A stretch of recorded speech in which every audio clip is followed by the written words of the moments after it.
I used to think being strong was a compliment. People would look at me and say, "You handle everything so well. You're mature for your age.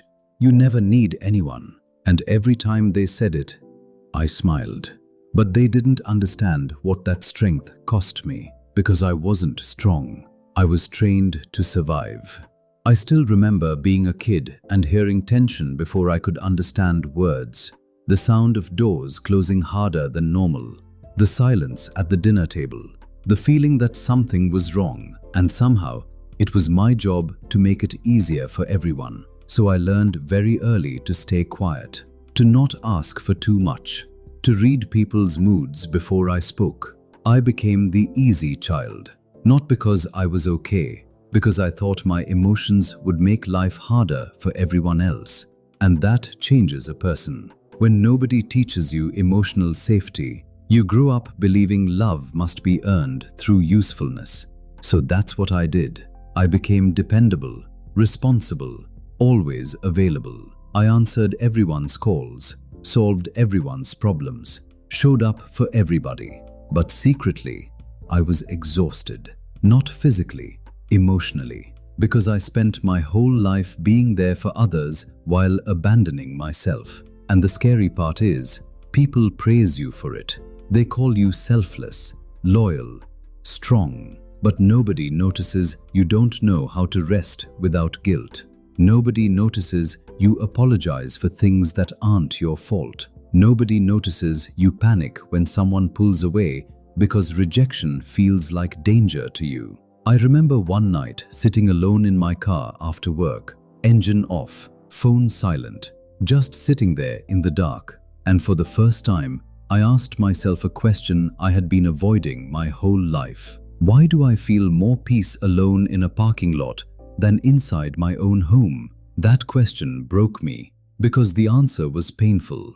I didn't know how to exist unless I was needed. I had spent so many years surviving that I never learned how to simply live. That's when I realized something nobody talks about. When you raise yourself emotionally, you become both the wounded child and the exhausted parent. One part of you is still begging to be loved. The other part is tired of carrying everything alone.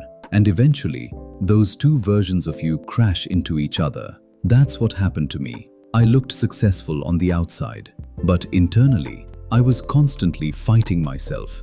The voice in my head was brutal. You're not doing enough. You're weak.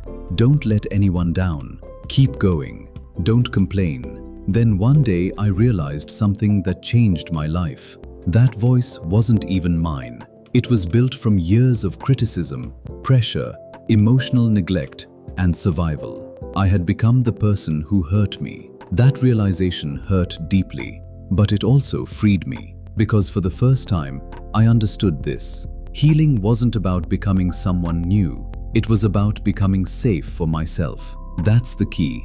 Not perfection. Not pretending the pain never happened. Not proving my worth to people who overlooked it. Safety. Learning to speak to myself with respect. Learning to rest without guilt. Learning that boundaries are not selfish. Learning that I don't have to earn love by exhausting myself. And honestly, some days I still struggle. Some days survival mode comes back. Some days I still feel guilty for saying no. Some days I still want to disappear emotionally when life gets heavy. But now I catch it. Now I pause. Now I remind myself, I am not that helpless child anymore. I have a choice. And maybe that's what healing really is. Not becoming fearless, but finally realizing you don't have to keep living like you're still in danger. I raised myself once through survival. Now, I'm learning how to raise myself through peace.